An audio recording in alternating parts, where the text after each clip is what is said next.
mean, Etnies is just, it's this kind of beautiful thing that just has this, it's built off of just passion and love and feeling, do you know what I mean? That it's there for a reason. It's not trying to just take advantage of something. It's built because of the pure love of something, which is skateboarding. Wherever that takes us and wherever skateboarding goes, we'll be right there with it. To me, that's what Etnies is.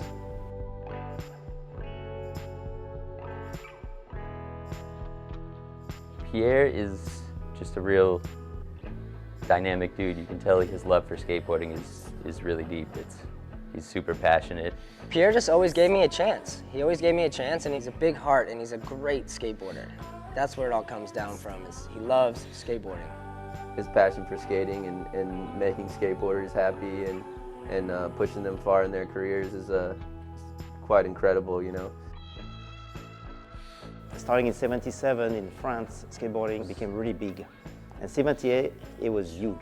It was really huge in France. It was millions of skateboarders. And then '79, it was dead. There was no more skateboarders. And I started realizing, yeah, I mean, the best chance for skateboarding to survive and to rebuild, it has to be done by people that live and breathe skateboarding. So I ended up grouping my friends, tried to see how many skaters were left in France. And at that time, there was only 50. How do we stay in contact? How do we regroup, you know? By chance, you know, I met some people that had a typewriter and a photocopy machine. It was actually a priest. We started going to his church in Paris and type a skate zine called Skate Info. And it will reach like those 50 skaters, you know. Towards the middle of 80s, like 85, 86, it really started to boom and go to another level. Skateboarding used to be very much surf-driven, and then the 80s was the first time that it really started to like take its own identity and really push things forward in the whole like just fashion industry in a way. It was like became an identity in the 80s. Eventually, skateboarding came back in the 80s, and I had a dream to go to California like any skateboarders. The plan was just to skate, you know, in America with a skateboarder from California, and then enjoy skateboarding and then go back, you know, to France in a month or two, you know, later. I had one problem too, I didn't speak English much, so that was a major problem, you know. But it was also easy in a way, because when you were a skateboarder, you'd be integrated straight away, you know.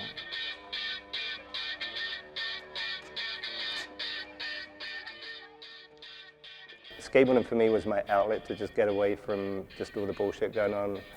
My friend Ian Deacon, that is one of the owners of Flip Skateboards, in England he used to work for a phone company, so he used to call the US and just go through Thrasher and call up brands and talk to the owners or whatever, and he made a relationship with Jeff Newton from Zorlak. So when he talked to him, it was like, yeah, come down to Texas and we take care of it. It's just like one-way ticket, land in Newark, and then went from Newark down to Dallas. After Jeff Phillips picked us up from the Greyhound station. So we landed in Texas, and then Jeff Phillips got me sponsored by Sims and Vision. And then the next part of the journey was heading out to California to pick up boards from Vision and Sims, but then we ended up staying down in Del Mar and then sleeping at the skate park and doing whatever it took to make things happen there. Pierre's a really rad dude. Every time I see him, I always end up like picking his brain about something, but you know, I'm always very curious to hear about his story, because I mean, you know, he came from overseas, and then, you know, he even lived on the streets for a while. I don't know if that's something he wants to be put out there, but. That was a very difficult situation, you know. You get a sense of like, at night, especially at night, you know, when there's no more anybody and you have the cops, you know, roaming around, try to kick you out from this place to go somewhere else because you're not supposed to be in the street, you know, or living in a car, that type of things. It was this sense of you lose your dignity, you know, and you feel lonely, you know, very lonely. So that was not easy, but it didn't really matter because, you know, I was in the make of skateboarding in the paradise, and all I was getting excited about, it was the next day, you know. When the sun comes up, you know, I'm gonna meet my friends, and we're gonna skate, and we're gonna learn new tricks, and we're gonna do like, you know, amazing stuff, and we're gonna have a great time. I didn't know actually that it's illegal to live in a car. Interesting things too along the way is that I met a lot of people that were living in cars too. One time I was in Oceanside, and I met Mark Gonzalez, and he said, "Oh, can I crash, you know, overnight, say, yeah, if you want, we can be roommates, tonight. But it happened a lot like this. It was just like, it didn't really matter, we are skateboarders, and skateboarders share things, and we are always like brothers, in what we do.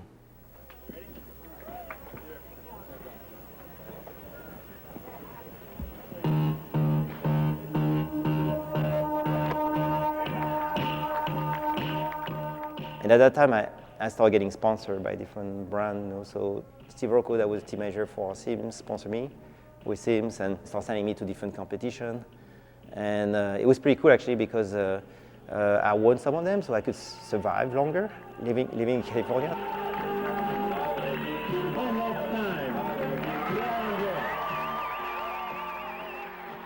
One time when I traveled back to France, I met a shoe manufacturer in France. They were making high fashion shoes, very good quality shoes, and they were shoemaker for 200 years. So they had started a little brand called Etnies, and it was just about skateboarding.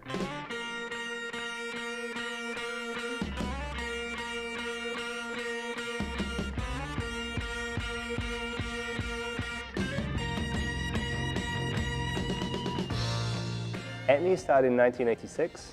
Originally started in France from a big shoe conglomerate who just thought that skateboarding was this really amazing creative outlet. Etnies being a brand that had a foot in Europe meant a little bit more to us, but also at the same time there wasn't other skate shoe brands dedicated to making shoes for skateboarding. I proposed the idea to launch, Ethnic in the US. At that time, the name changed, become Etnies, and then I launched Etnies in the US. The idea was to create this entity that will help, skateboarding. Out of this, we can grow, we can give job to skateboarders. We can do it the way we believe it should be done. We can advertise skateboarding the way we think it should be advertised. We can recognize skateboarding. We can push skateboarding all the time. And that was the driving force. How can we make skateboarding being driven and directed by skateboarders?